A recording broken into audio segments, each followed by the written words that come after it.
Welcome back to another technical deep dive here in the debug zone. Today we're tackling a big question and breaking it down with insights from other users. Hopefully this clears up some misconceptions and helps you get the answer you need. So buckle up, stay a little curious, and let's jump right in.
And that's a wrap.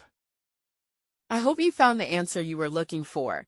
If you did, take a second to hit that subscribe button. It really helps out.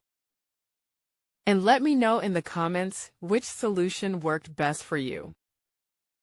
See you next time in the debug zone.